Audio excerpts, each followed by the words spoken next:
Olá, boa noite. Estamos aqui mais uma vez nesse nosso encontro, nesse nosso programa, gentilmente oferecido, cedido o espaço pelo José Aparecido aqui na Rede Amigo Espírita, que é um trabalho muito bom que eles fazem para levar a ideia espírita a diversos lugares. Então eu sempre agradeço ao José Aparecido pela oportunidade que nos foi dada de ter esse encontro todas as quartas-feiras, às 19 horas, no canal da Rede Amigo Espírita, que para mim é uma alegria e um prazer poder dizer que eu faço parte da Rede Amigo Espírita aqui, nessas lives, nesses encontros nossos semanais. Então, José Aparecido, muito obrigado pela oportunidade, muito obrigado pelo convite. E hoje nós vamos conversar nessa nossa ótica Espiritismo e Evangelho. Nós vamos conversar um pouco sobre a ética mediúnica, a mediunidade, mas trabalhada com um olhar de, digamos, mais de um preceito ético do que de um preceito técnico ou de exercício prático da mediunidade. Por que eu optei em trazer essa vertente do estudo da mediunidade? Para que nós pudéssemos refletir um pouco sobre esse ponto fundamental do Espiritismo, esse ponto fundamental da doutrina espírita, que é a mediunidade. Algo de grande importância para a doutrina espírita, que justamente por meio da mediunidade é que as informações do mundo espiritual chegaram até nós. Justamente por meio da mediunidade é que nós tivemos conhecimento mais profundo desse mundo novo, novo no sentido de redescoberto por nós aqui os encarnados. É um dos fundamentos da doutrina espírita, é uma das bases do pensamento espírita, a mediunidade. Então vamos conversar sobre esse assunto, mas num outro prisma. Nós vamos fazer uma pequena revista, uma pequena digressão histórica, não no sentido de povos, mas da ética mediúnica. Nós vamos nos pautar exclusivamente no pensamento judaico-cristão espírita, para nós conversarmos um pouco sobre esse elemento, sobre esse ponto fundamental que é a mediunidade. Já dizendo que não é uma invenção espírita. A mediunidade não foi uma invenção do espiritismo. Não foi o espiritismo que criou a ideia para a mediunidade. A mediunidade é uma faculdade nossa, uma faculdade do ser espiritual que nós somos. A mediunidade é essa possibilidade que nós temos de exteriorizarmos os nossos pensamentos, nossas vibrações enquanto encarnados e interiorizarmos aquelas que advêm do mundo espiritual. É uma faculdade natural do espírito, não é uma criação da doutrina espírita, é uma realidade. Uma realidade que a doutrina espírita estudou, que Kardec desenvolveu sérios estudos e trouxe-nos as orientações sobre o que é a mediunidade e como exercê-la, quais são as características dela. Então, Kardec assim nos faz, nos apresentando a ideia no Livro dos Médiuns, que ele também chamava por Guia dos Médiuns, como que a nos dizer que é a fonte que deve ser consultada, que deve ser estudada pelos médiuns para o exercício da mediunidade, para o conhecimento da mediunidade. E quando eu digo que a mediunidade não é uma invenção espírita, é porque ela existe desde que nós existimos. A mediunidade existe desde que nós estamos nessa relação espírito-matéria, desde que há a encarnação. Então nós temos as manifestações mediúnicas em diversos povos, em diversas religiões e em diversas épocas. E é justamente nessa ideia de em diversas épocas que nós conversaremos um pouco aqui nesses 50 minutos, 55 minutos, é justamente sobre esse prisma. A mediunidade em determinadas épocas, mas pelo prisma da ética, pelo prisma do como exercê-la, pelo prisma da seriedade, pelo prisma da responsabilidade, pelo prisma da respeitabilidade, pelo prisma da seriedade, da utilidade, pelo prisma da até mesmo sacralidade. E vamos começar nosso desenvolvimento desse aspecto ético indo ao Velho Testamento, indo ao grupo de livros de Moisés, indo especificamente em 3 obras que compõem o Pentateuco: o Levítico, onde estão as leis, Números, do recenseamento, da história, e o Deuteronômio, novas leis. Por que nós vamos a Moisés?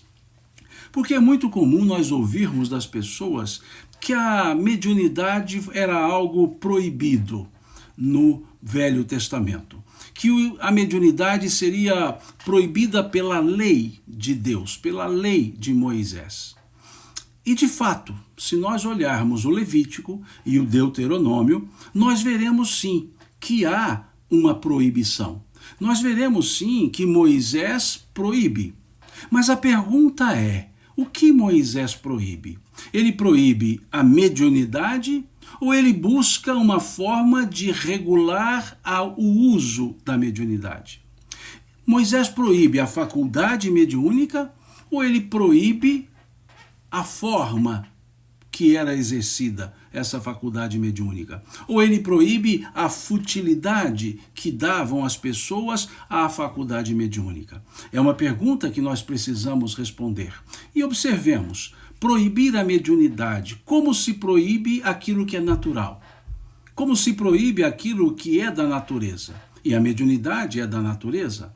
É como se nós quiséssemos proibir uma lei da natureza, proibir a lei da gravidade, por exemplo.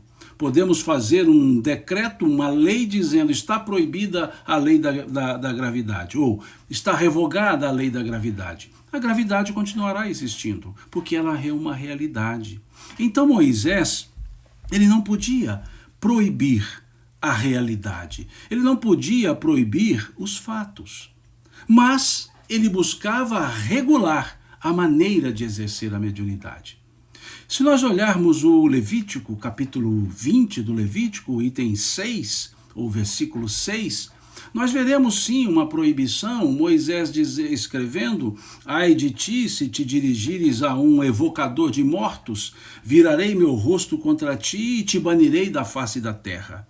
E é isso que está lá no versículo 6 do capítulo 20 do livro Levítico. Então há uma proibição? Sim. Dizer que não há seria também uma insensatez da nossa parte, porque há. Ai de ti, se te dirigires a um evocador de mortos, virarei meu rosto contra ti e te banirei da face da terra. Da mesma forma, nós encontramos uma proibição no capítulo 18, versículo 12, do livro Deuteronômio, também da lavra de Moisés. E o que temos ali nesse capítulo 18, versículo 12? Não se ache no meio de ti quem faça passar pelo fogo seu filho ou sua filha, nem quem se dê aos algoros, à magia, ao feiticismo, à evocação dos mortos, pois o Senhor abomina tais práticas. Então temos também essa proibição lá em Deuteronômio, capítulo 18, a partir do versículo 12. Não se ache no meio de ti quem faça passar o seu filho ou a sua filha pelo fogo, nem quem se dê à magia, aos algoros, ao feiticismo, à evocação dos mortos, pois o Senhor abomina tais práticas. Ah, sim, a proibição. Mas esses 2 versículos que proíbem a evocação dos mortos, proíbem o quê? Proíbem a faculdade, a possibilidade desse contato com o mundo espiritual? Ou proíbe a forma pela qual se dava essa comunicação? E ele proíbe a forma, ele proíbe o abuso, ele proíbe a futilidade, ele proíbe a maneira pela qual as pessoas exerciam a faculdade, ou o modo com o qual as pessoas exerciam a faculdade mediúnica. E por que nós dizemos isso? Porque dizemos que se trata de uma proibição da forma. Porque Moisés, ou um fato, nos mostra isso também num livro da Lavra de Moisés, o livro Números. Nós temos Gênesis, Êxodo, Levítico, Números e Deuteronômio, os 5 livros de Moisés. E no livro Números, no capítulo 11, a partir do versículo 29, nós temos ali uma passagem que nos mostra que a proibição aplicada por Moisés se dava à forma, à maneira, e não à faculdade propriamente dita. Por que assim dizemos? Porque ali no livro Números conta o fato que Moisés reúne 70 dos anciãos e roga a Deus. E sobre esses 70 anciãos, diz o texto, o Senhor derrama o seu espírito. E esses anciãos começam a exercer os dons proibidos. E acontece que isso ocorre uma só vez.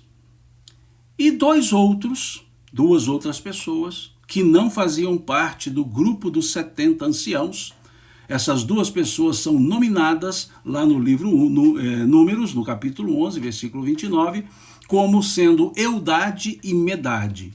Essas 2 pessoas exerciam os dons proibidos. Exerciam na cidade esses dons proibidos. E um jovem, sabendo disso, procurou Moisés e disse a Moisés: Senhor, eis que 2 homens, são eles Eldade e Medade, estão profetizando e exercendo os dons sem serem parte dos 70. E Josué, ouvindo isso, diz: vamos proibi-los. E Moisés vira-se para Josué e diz: deixai-os assim fazer. Quem nos dera se todos em Israel exercessem os dons como eles exercem, profetizassem como eles profetizam. Vejamos a frase de Moisés: deixai-os assim fazer. Quem nos dera se todos em Israel profetizassem, exercessem os dons como eles exercem. Vejamos como eles exercem. E então, quando se referiu à Eldade e Medade, que exerciam os dons proibidos, Moisés não quis proibir.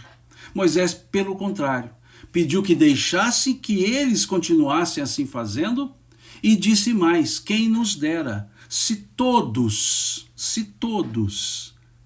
exercessem os dons, profetizassem como esses 2. Mostrando-nos então ali naquele momento que a proibição estabelecida no Levítico, no Deuteronômio, não se referia à faculdade mediúnica ou ao exercício da faculdade mediúnica. Tanto não era que os 70 anciãos exerceram, tanto não era que Eldade e Medade exerciam. O que Moisés proibia era a futilidade, era o grau de leviandade que se davam a essas questões, a essa evocação, por assim dizer, dos mortos. Havia essa crítica. E muitos dizem então que Moisés havia proibido os dons, o que seria impossível, porque os dons são naturais. A faculdade mediúnica, ela é inerente à nossa natureza espiritual.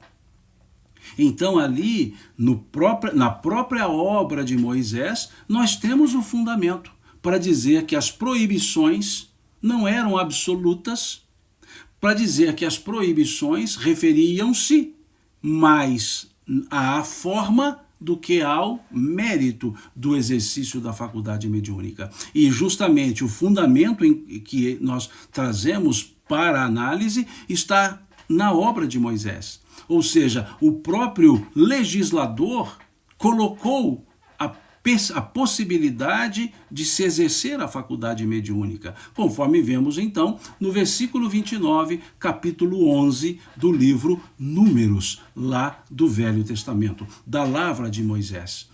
o Levítico, logo em seguida o Números e depois o Deuteronômio. E o Números, capítulo 11, versículo 29, mitiga as proibições contidas no Levítico, capítulo 20, versículo 6, e no Deuteronômio, capítulo 18, versículo 12. Então percebemos claramente que essa ideia de uma proibição existiu, mas não para a faculdade e o exercício natural, mas sim, melhor dizendo, a proibição do abuso, da leviandade e da futilidade que davam a essas questões, à faculdade mediúnica. Então não podemos dizer, como vezes há, que ouço pessoas dizendo, não, nunca foi proibido. Sim, foi proibido. Foi proibido, foi proibida a forma, não foi proibida a faculdade. E isso está claro lá nos dois livros, como também está claro no livro Números, a permissão, a possibilidade do exercício, desde que com fim sério. Quem nos dera, fala de Moisés, quem nos dera se todos profetizassem, exercessem os dons, como esses dois fazem. Como esses dois fazem. E é interessante que a passagem se encerra dizendo assim: Moisés foi para a cidade dormir. Ou seja, algo tão natural que ele disse: vamos embora, deixa eu ir para a cidade dormir agora. É esse o ponto que está ali. A faculdade mediúnica não foi proibida porque é da natureza espiritual e não tem como proibi-la, mas a forma, o exercício, esse sim, Moisés ali proibiu. E ao mesmo tempo permitiu, desde que com a finalidade séria, como Eudade e Medade fizeram, constante lá nesse capítulo 11, versículo 29 do Números. Então nós podemos dizer que em Moisés nós temos não a proibição, mas o primeiro regramento para o exercício da mediunidade. Podemos dizer que Moisés foi o primeiro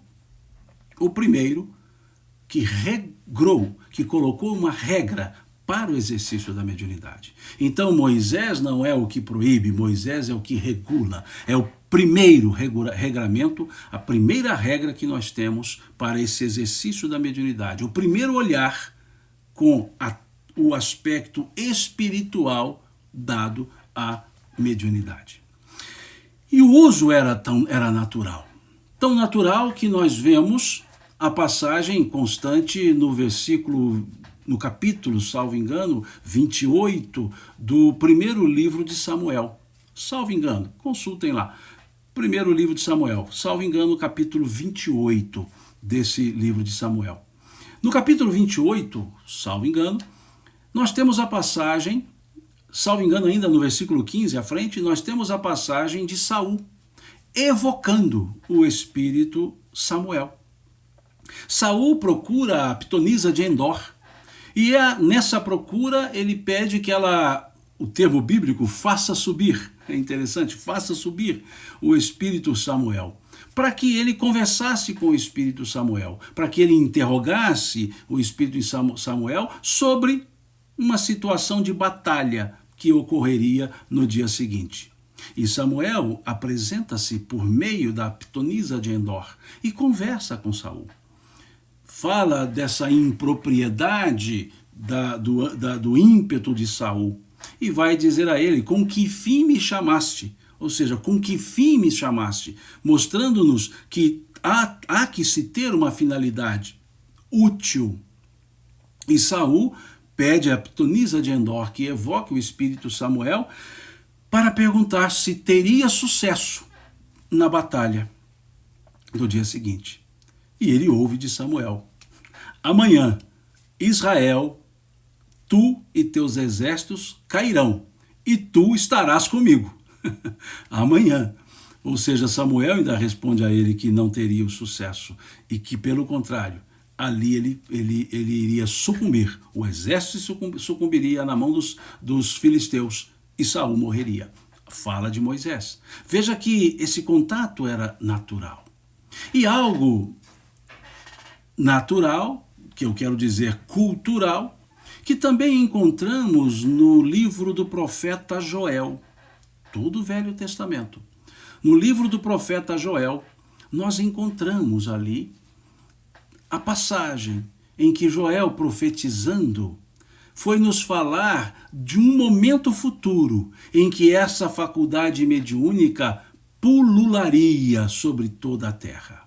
E ali no capítulo 2 do livro profeta Joel, versículo 28 desse capítulo 2 do profeta Joel, nós veremos Joel dizendo: e naqueles dias derramarei meu espírito sobre toda a carne. Vossos filhos e filhas profetizarão, vossos velhos terão sonhos, vossos jovens terão visões. Vejamos que ele diz, naqueles dias, naquele, um tempo futuro, um tempo qualquer, um outro tempo, naqueles dias derramarei meu espírito sobre toda a carne. Sobre toda a carne, todas as pessoas. E por que assim o é? Porque a mediunidade é do espírito. Ela radica-se para o seu exercício na estrutura corporal, como nos fala Kardec, ou os Espíritos, no capítulo 20 do Livro dos Médiuns. Ou mesmo Kardec nos fala no capítulo 14 do Livro dos Médiuns. Mas nesse sentido, Joel está nos trazendo uma temporalidade não determinada, em data, mas em futuro, dizendo que naqueles dias, e aí é um aspecto profético, o Espírito dizendo, derramarei meu Espírito, ou o Senhor dizendo, derramarei meu Espírito sobre toda a carne. Vossos filhos e filhas profetizarão, vossos velhos terão sonhos, vossos jovens terão visões. Ele trata ali dos anciãos, dos jovens, e trata também dos filhos e filhas, das gerações, mostrando-nos então que haveria um tempo em que a faculdade mediúnica seria, ou pulularia, estaria sobre toda a terra. E essa profecia de Joel, ela é trazida novamente no capítulo 3 do livro Atos dos Apóstolos.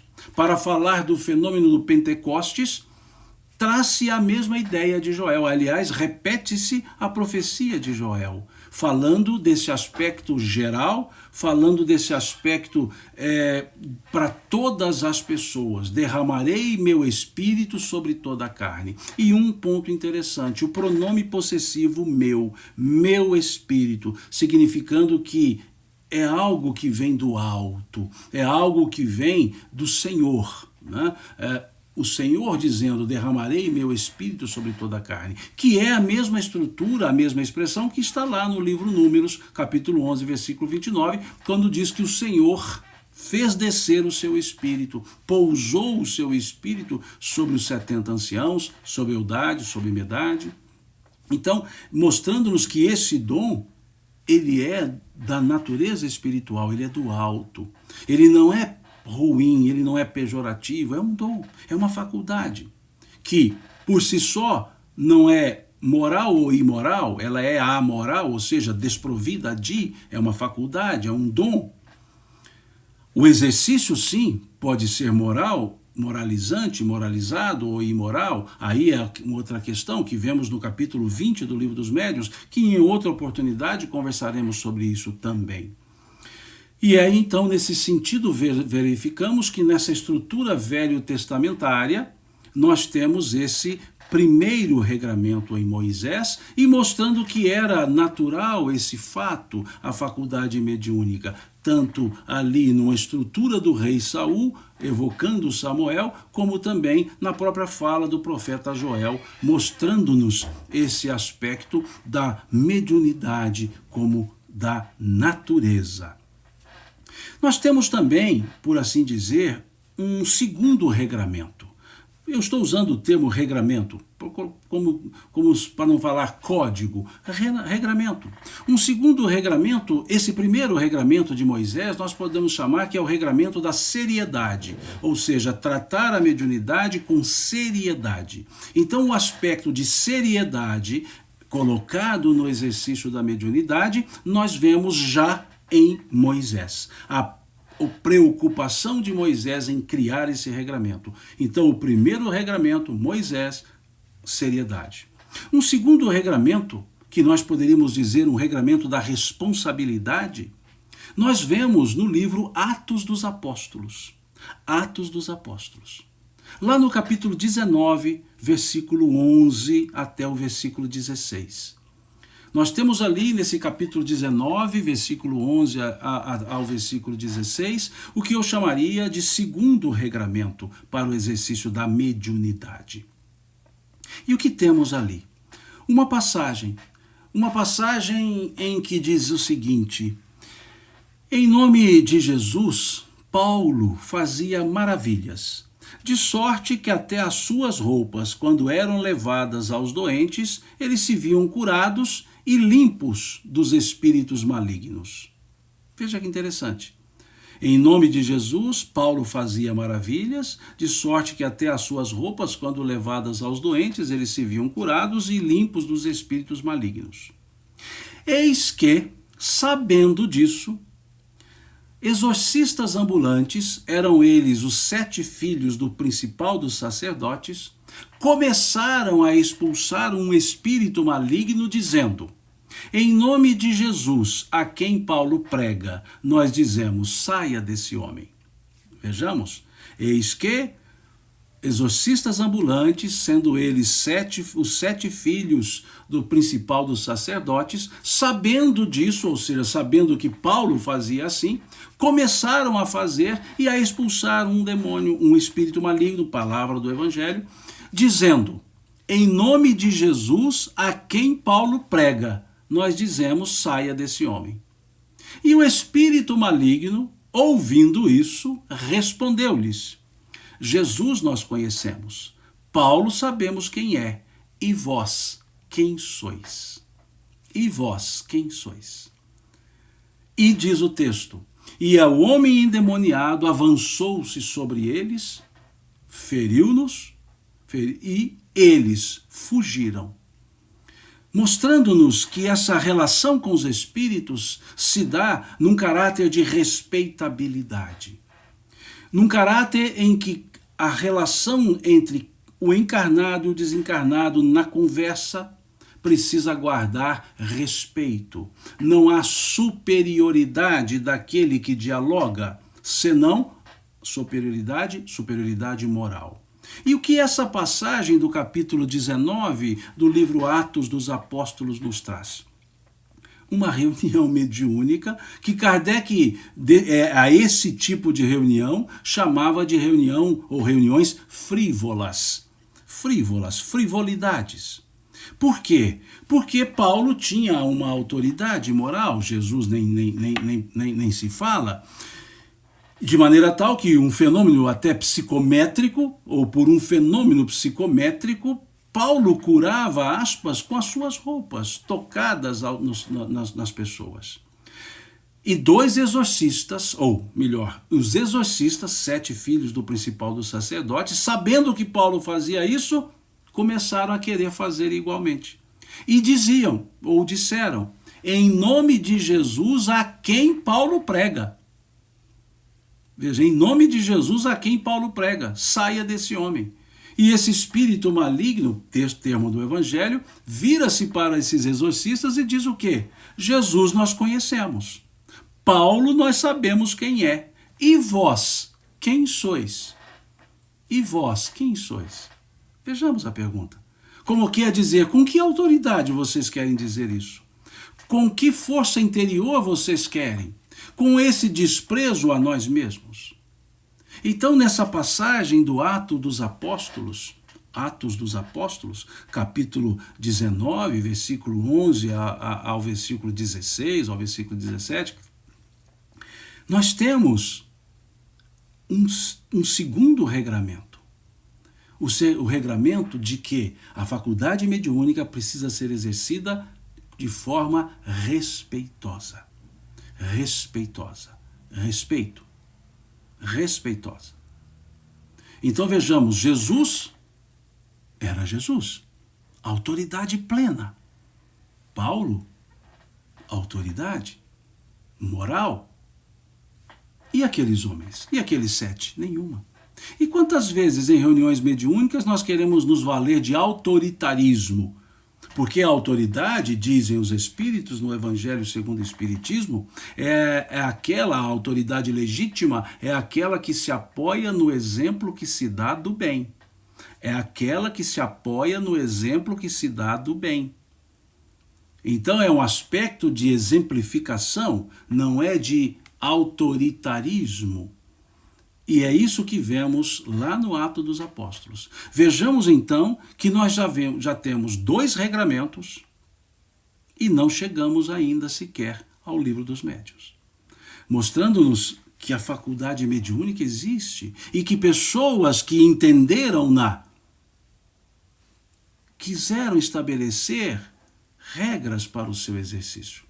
Regras, não vou dizer no sentido proibitivo, mas no sentido normativo. Vemos então um primeiro regramento em Moisés, chamando a atenção para a seriedade. Vemos um segundo regramento no Atos dos Apóstolos, falando-nos do respeito, da respeitabilidade que é preciso ter no trato com os benfeitores, com os espíritos, não somente benfeitores, com os espíritos, no trato ou no exercício da mediunidade. Temos um terceiro regramento.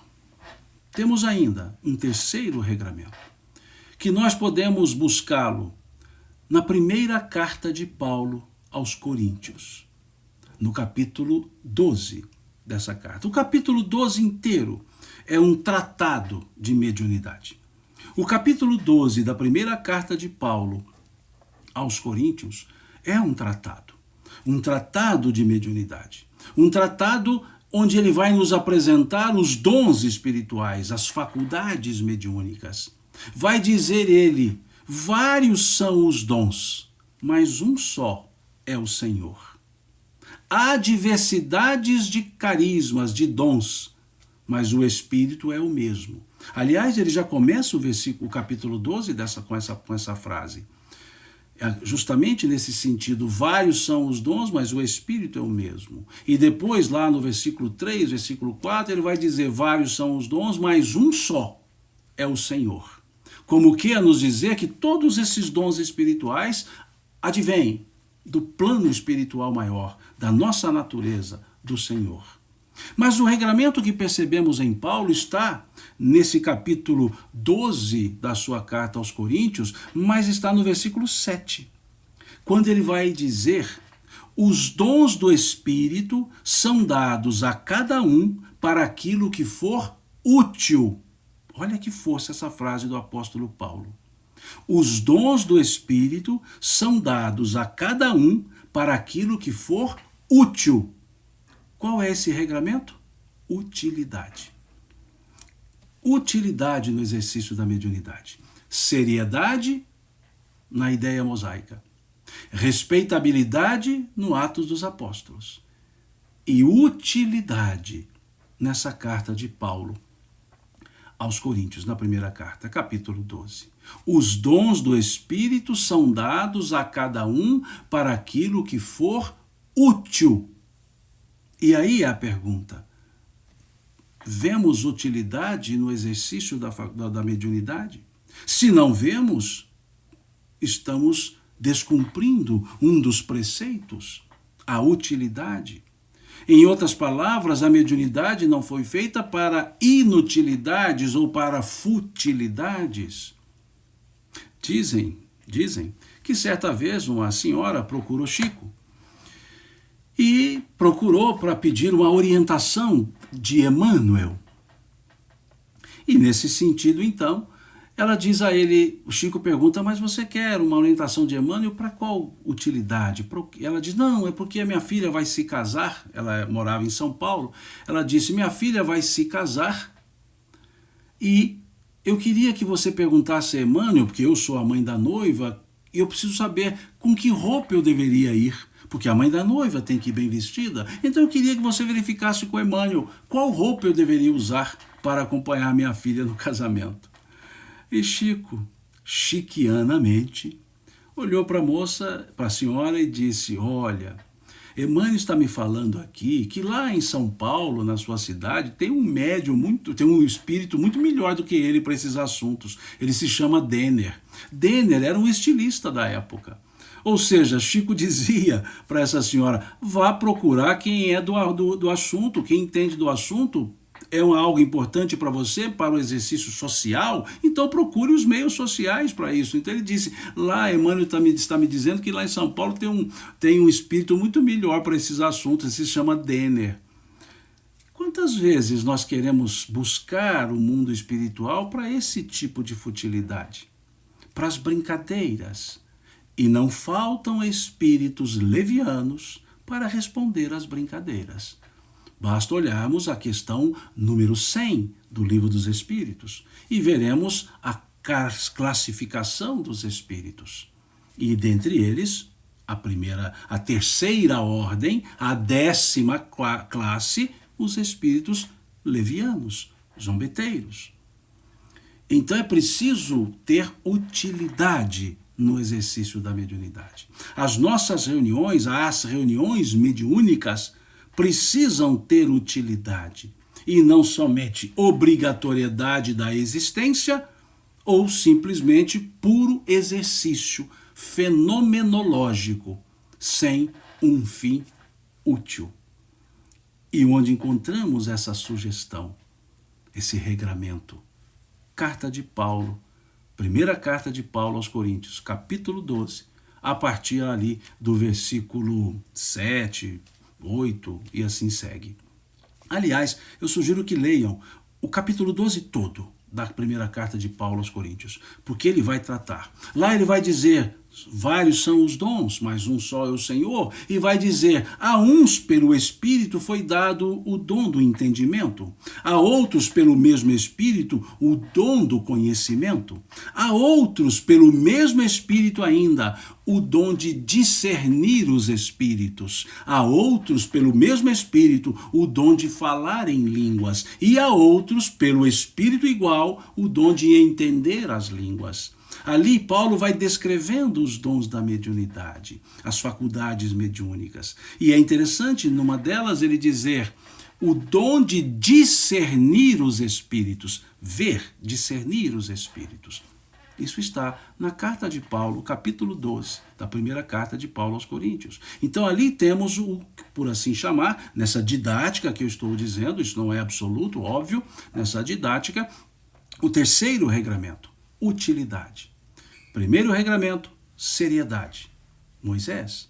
Segundo regramento, o aspecto da respeitabilidade, como vemos, capítulo 19 do Atos dos Apóstolos. Terceiro regramento, Paulo, na sua primeira carta aos Coríntios, justamente chamando-nos a atenção, quando ele diz, os dons do Espírito foram dados a cada um para aquilo que for útil, utilidade. Um quarto regramento, um quarto ponto a se pensar, encontramos no capítulo 26 do Evangelho segundo o Espiritismo. Capítulo 26 do Evangelho segundo o Espiritismo. No item 10, Kardec dizendo, a mediunidade é uma coisa santa, que deve ser exercida santamente, religiosamente. Ponto. Essa frase de Kardec, na verdade, é como se fosse uma paráfrase de um brocado latino, de um ditado latino. Um ditado latino que dizia Sancta suntis tractunda santis. Sancta suntis tractunda santis. Coisas santas devem ser feitas com santidade. É o significado desse brocado latino. Sancta suntis tractunda santis. E Kardec utiliza isso, dizendo a mediunidade é uma coisa santa que deve ser exercida santamente, religiosamente. Ele está dizendo então que há algo de religião? Não, não. A mediunidade é uma coisa santa, é uma coisa séria, é uma coisa sagrada. Sagrada no sentido de transcendente. A mediunidade é uma coisa transcendente e deve ser exercida como tal, com a seriedade exigida, com a transcendentalidade exigida. E religiosamente, no sentido de metodologicamente exercida. Como nós dizemos muitas vezes, isso aqui ele é religiosamente pontual, ou seja, metodologicamente definido. Então Kardec está dizendo que a mediunidade é uma coisa transcendente, espiritual, séria, que precisa ser exercida com a transcendentalidade e seriedade a ela estabelecidas, e que deve ser exercida com método, religiosamente. Capítulo 26, item 10 do livro O Evangelho segundo o Espiritismo. E qual é o título desse capítulo 26 do livro do Evangelho segundo o Espiritismo? Dai de graça o que de graça recebeste. É o momento em que Kardec trabalha o juízo moral da mediunidade, o aspecto moral da mediunidade. Ele trabalha no Evangelho segundo o Espiritismo. Ele fala da influência moral dos médiuns no capítulo 20 do livro dos médiuns, mas ele vai trazer para nós o aspecto ético do exercício da mediunidade no Evangelho segundo o Espiritismo, no capítulo 26. E nesse item 10 do capítulo 26 do Evangelho segundo o Espiritismo, Kardec vai dizer: a mediunidade é uma coisa santa que deve ser exercida santamente, religiosamente. Então vejamos, quarto regramento. Moisés, a seriedade, primeiro regramento. Respeitabilidade, Atos dos Apóstolos, capítulo 19. Terceiro regramento, carta de Paulo aos Coríntios, primeira carta, capítulo 12, versículo 7. Quarto regramento, Kardec, capítulo 26, item 10 do Livro dos Médiuns. Então já percebemos que nessa pequena revista, por assim dizer, de temporalidade da mediunidade, mas exclusivamente no pensamento judaico, cristão e espírita, que a mediunidade sempre foi trabalhada, estudada, não com a profundidade que a doutrina espírita estudou, mas com a seriedade, com a objetividade, com os olhares de pessoas que entendiam a transcendentalidade da mediunidade. E aí, vamos em Emmanuel. Eu volto a dizer, talvez no início muitos não estavam, eu não estou fazendo um estudo da mediunidade pelo prisma da técnica mediúnica, da ciência mediúnica. Eu estou fazendo uma breve abordagem da mediunidade pelo prisma da ética, que assim chamamos para esse nosso bate-papo, nosso monólogo, né? Só eu estou falando, de ética mediúnica. Então o prisma da minha abordagem é o aspecto ético, não é o aspecto técnico, não é o aspecto da religião, da reunião mediúnica, não é a questão da educação mediúnica, assuntos que podemos abordar em outros encontros, em outras quartas-feiras, né? Mas hoje é pelo prisma ético. E nesse prisma ético, então, Moisés, Atos dos Apóstolos, Paulo, Kardec, Emmanuel. No livro Consolador, há uma pergunta muito interessante para esse prisma da ética, para esse prisma que eu chamaria uma filosofia da mediunidade, vamos assim dizer. Nós temos ali a questão 382 do livro Consolador. E nessa questão 382, pergunta-se a Emmanuel: qual a verdadeira definição da palavra mediunidade? Qual a verdadeira definição da palavra mediunidade? E Emmanuel responde a essa pergunta em dois tempos, dois parágrafos. No primeiro parágrafo, ele faz um tipo de abordagem. No segundo parágrafo, ele nos chama atenção para outro tipo, para outro viés, para outro prisma de observação. Então pergunta-se a ele nessa questão 382, qual a verdadeira definição da palavra mediunidade? E Emmanuel responde no primeiro parágrafo: a mediunidade é aquela luz que seria derramada sobre toda a carne e prometida pelo Divino Mestre aos tempos do Consolador prometido, atualmente em curso na Terra. Vejamos, a mediunidade é aquela luz prometida pelo divino amigo, divino mestre, que seria derramada sobre toda a carne aos tempos do Consolador prometido, atualmente em curso na Terra. Essa resposta, esse primeiro parágrafo de Emmanuel, ele nos leva aonde? Ele nos leva a qual fonte? A mediunidade é aquela luz prometida pelo divino amigo que seria derramada sobre toda a carne. Derramada sobre toda a carne. Aos tempos do Consolador prometido, atualmente em curso na Terra. Ele nos leva justamente ao profeta Joel. Essa resposta, esse primeiro parágrafo, é o que está no capítulo 2, versículo 28 do livro do profeta Joel, que também está no capítulo 3 do Atos dos Apóstolos. Por que ele nos leva lá? O que escreveu Joel? Naqueles dias derramarei meu espírito sobre toda a carne. Vossos filhos e filhas profetizarão, vossos velhos terão sonhos, vossos jovens terão visões. E o que nos fala Emmanuel? A mediunidade é aquela luz prometida pelo divino amigo que seria derramada sobre toda a carne.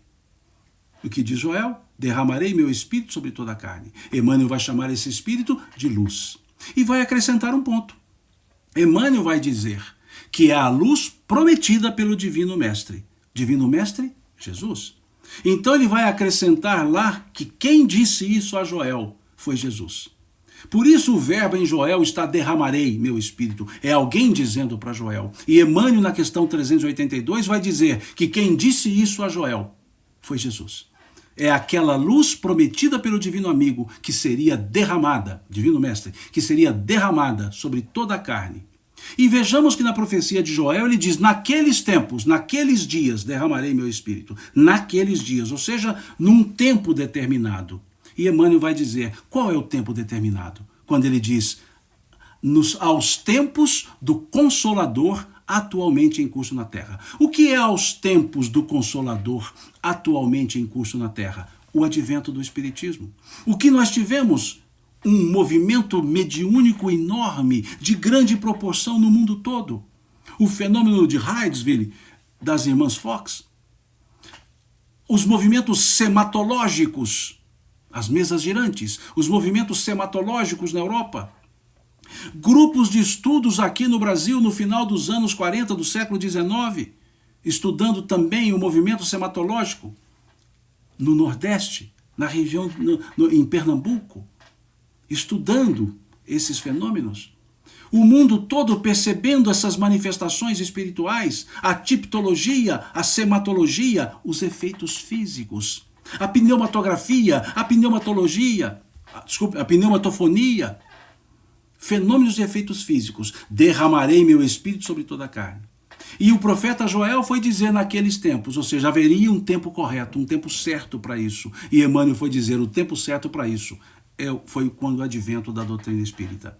Então vejamos como ele vai trazer isso. É aquela luz prometida pelo divino mestre, que seria derramada sobre toda a carne aos tempos do Consolador prometido, atualmente em curso na Terra. Vejamos que perfeição. E ele segue a resposta no segundo parágrafo. Ele vai dizer, se a mediunidade tem as suas lutas e os seus percalços, é também a melhor oportunidade de redenção oferecida por Deus aos seus filhos misérrimos. Veja o segundo aspecto. Emmanuel nos fala nesse segundo parágrafo que a mediunidade tem uma finalidade redentora. Redimir os nossos próprios débitos. Como que, ao exercer a faculdade mediúnica, nós podemos ter a oportunidade de reparar, de redimirmos-nos dos nossos passados. Vejam, se a mediunidade, diz Emmanuel, tem as suas lutas e os seus percalços, é também a maior oportunidade de redenção oferecida por Deus aos seus filhos misérrimos. Aspecto redentor. É como se fosse assim. Estou para reencarnar, estou lá no mundo espiritual, vou reencarnar, e aí os prepostos de Deus do processo reencarnatório dizem para mim, Simão, você vai se reencarnar, o futuro Simão, você vai se reencarnar, então vamos analisar a sua situação aqui. E pegam lá minhas fichas de créditos. E as minhas fichas de crédito, eles pegam lá, dá, sei lá, 1000 páginas. E aí eles vão pegar minhas fichas de deméritos, né? Minha ficha de mérito e minhas fichas de deméritos. E as minhas fichas de deméritos dão lá milhões de páginas, de maneira tal que o meu saldo é altamente negativo. E aí eles dizem para mim, Simão, se você reencarnar nessas condições para reparar tudo isso, você não vai nem nascer, não vai conseguir sequer plasmar seu corpo, de tão devedor que você está. E aí eu digo, um Simão que futuramente seria mineiro, eu vou dizer assim, Nossa Senhora, então como é que eu vou fazer? E aí então dizem os benfeitores, se você exercer a mediunidade, você poderá redimir-se e será dada uma oportunidade para que você possa, em perfeitas condições, exercer a faculdade mediúnica. E aí então eu digo assim, então me arruma por favor 5 faculdades para garantir, para eu não ter risco de pular fora. É esse o aspecto redentor que Emmanuel coloca. E se tem um aspecto redentor, ele então chama atenção. Se é um aspecto redentor, se é para remissão, é porque há débitos. E aí então podemos nos perguntar, quem é o médium? Essa é a característica de redenção. E Emmanuel vai responder isso. Lá no livro Emmanuel, no capítulo 11 desse livro Emmanuel. No capítulo 11, o título é uma pergunta. No capítulo 11 do livro Emmanuel, o título é Quem são os médiuns na sua generalidade? Quem são os médiuns na sua generalidade? Generalidade. E Emmanuel mesmo responde.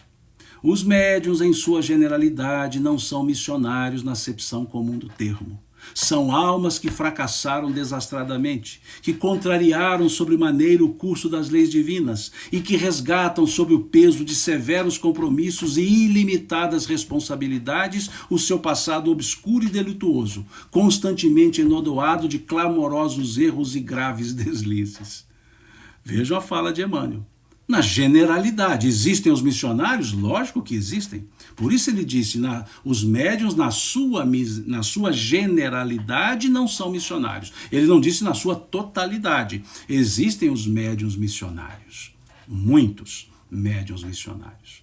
Mas, na maioria, somos seres que temos na mediunidade a oportunidade de redimirmos-nos no nosso processo evolutivo. Então a mediunidade é uma dádiva, no sentido de benefício. A mediunidade não causa problemas, a mediunidade evita problemas. E é esse o ponto que eu fecho o raciocínio para a ética mediúnica. Por que precisamos disso?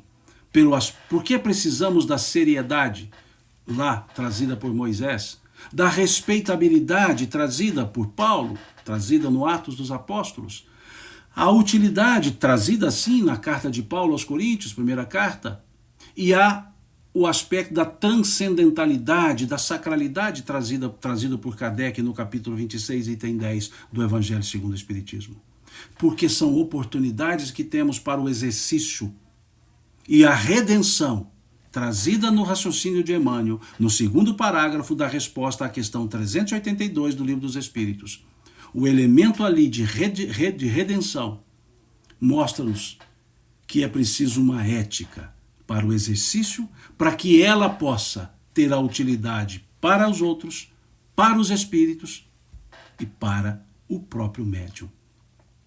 Essa fala de Emmanuel é uma fala contundente, desse capítulo 11 do livro Emmanuel. Há uma contundência na fala, mas não é no sentido para um prisma de pessimismo, não, pelo contrário. Se observarmos essa descrição de Emmanuel, do capítulo 11 do livro Emmanuel, e associá-la ao segundo parágrafo da questão 382 do livro O Consolador, nós veremos então que precisamos dar graças por termos a faculdade mediúnica como um dos mecanismos para a nossa própria redenção.